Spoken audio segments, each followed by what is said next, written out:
And finally, ay nakapag-edit na po tayo ng bagong trending picture sa ngayon na birthday style na napakaganda po na na-edit natin at napakaganda po ng resulta. What's up sa inyo mga katropa? Kamusta kayo? At kamusta naman ako? So ngayon for today's video ay may gusto lang po ko i-share sa inyo na bagong style ng pag-edit sa ngayon na trending po ito na kung birthday mo, kung tapos na yung birthday mo, pwede ka pa rin mag-edit ng ganitong trending picture kagaya na nakita mo dyan sa screen na birthday style na kung ikaw ay babae or lalaki, meron po tayo dyan at syempre ituturo ko sa iyo kung paano nga ba mag-edit ng ganyan trending picture sa ngayon at kung ready ka na, punta na tayo sa tutorial. Let's go! Sa video na ito ay tuturo ko nga po sa inyo kung paano nga ba tayo makakapag-edit ng isang bagong trending picture sa ngayon na nakikita nyo dyan sa screen.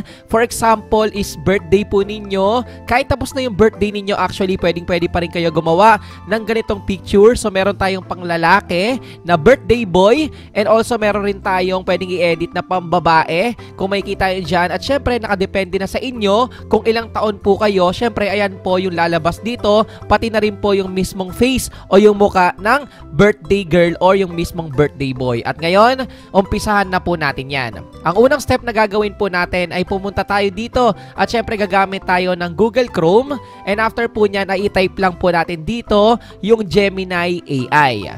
So dito alam naman natin guys na ang lalabas dito ay si Google Gemini. Pindutin lang po natin yan.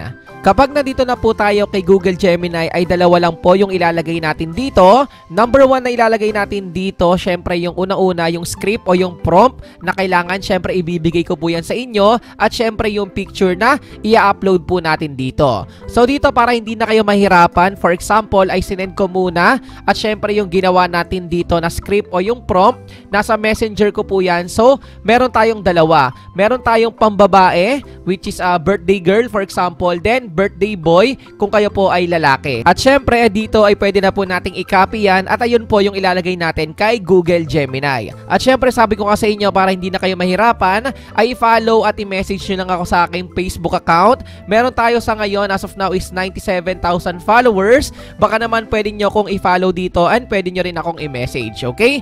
So after ko pong masend sa inyo at maibigay yung kailangan ninyo para dito sa ating birthday na trending picture na edit, ipipaste lang po natin yan dito at syempre sabi ko nga sa inyo hindi po yan dito nagtatapos. Actually madali lang naman gamitin ito or gawin ito dahil nga ang i-edit lang po natin dito ay dalawa lang.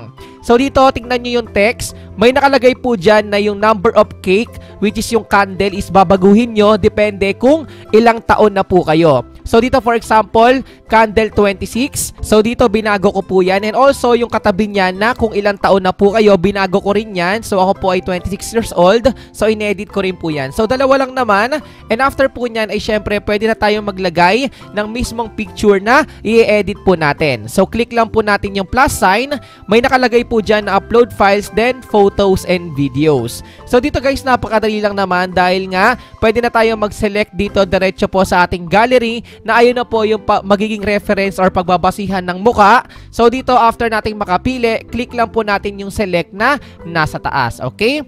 So dito kung mapapansin ninyo ay meron na tayong script o yung prompt and after po nyan, pwede na po tayo mag-edit. So click lang po natin yung arrow na nasa gilid. And syempre kapag nag-edit nga tayo using yung Google Gemini, alam naman natin na hindi naman po matagal yung paghihintay dito dahil nga less than 20 or 30 seconds lang po ay pwede nang magkaroon ng result, okay? So mabilis lang po yan. And finally, ay nakapag-edit na po tayo ng isang birthday na trending picture sa ngayon na pwede po nating i-edit yan using Google Gemini at napakaganda po ng naging resulta. So dito guys ay pwede nating i-download yung mismong image na yan, then diretso na pong pupunta yan sa ating gallery. So ganun lang po kasimple yun. At syempre para maipakita ko rin sa inyo yung magiging resulta kapag tayo ay nagkaroon ng birthday girl for example na picture gusto natin, ay pwede nating i-copy. Ibibigay ko rin sa inyo yan in case lang naman na babae yung gusto nyong i-edit. So ikakopy ko lang po ito, then pwede rin natin yang i-edit, okay? So dito babalik lang tayo dito kay Google Gemini. Ikakopy and paste lang natin yan. So parang umulit lang ulit yung process, pero iba na yung script, okay? Dahil pambabae ito. So dito meron lang rin tayong dalawang i-edit dito. Syempre kung ilang taon na po kayo or pang ilang birthday nyo na, for example dito 22 nakalagay. So dahil nga 25th birthday ng babae, i-edit ko lang po yan, pati na rin po yung number of balloons. So ganun lang yung babaguhin ninyo, yung numbers po doon na dalawa, babaguhin nyo lang po yon. Ganun lang kasimple, okay? So ngayon, ulitin natin yung process. Plus sign, upload files, then click natin yung photos and videos. Pili lang ulit tayo dito ng picture sa ating gallery, then click lang natin yung select na nasa taas. So, ganun lang kasimple guys. Uulitin lang natin yung ginawa natin kanina, then click lang natin yung arrow na nasa gilid. Okay?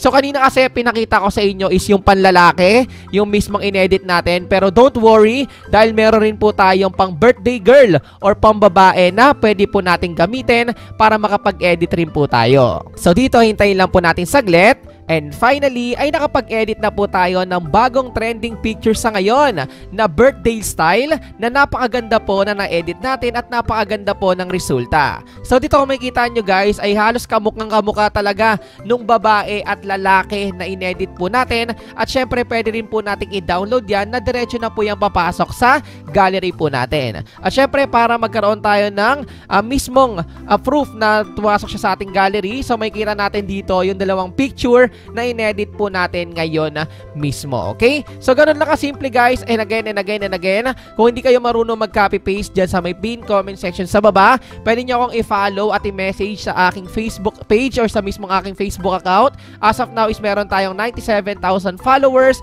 And syempre, ma-appreciate ko po yung magpa-follow and message po sa atin. Maging specific lang po yung i-chat nyo sa akin kung pang birthday girl or pang birthday boy. Para syempre, mabilis lang pong may-send sa inyo yung kailangan nyo po dito. At ganun lang po yung simpleng steps na pwede nyong gawin at sundan para makapag-start ka na rin na mag-edit ng birthday trending edit sa ngayon, na kung saan kung makikita ninyo, meron tayong mga edit na pa balloons, meron tayo dyang pang merong pera, meron dyang mga gifts at marami pang iba. Syempre sabi ko nga sa inyo, maging specific po kayo doon sa i-chat nyo in case lang na kailangan nyo na pang lalaki or pang babae para syempre mabilis kayong makapag-edit at ma-send ko po agad yan sa inyo. Okay? So again guys, kung ikaw ay may clarification, suggestions, or questions, ay pwede mo yung i-comment sa may comment section sa baba. At syempre kung bago ka lang dito kay Steamart TV or sa YouTube channel ko, ay welcome na welcome ka. Pwede ka mag-subscribe at pinutin ang may wagang notification bell para sure at 100% sure na updated ka sa mga future uploads ko. You know, peace out, like, comment, and subscribe. Peace! One love!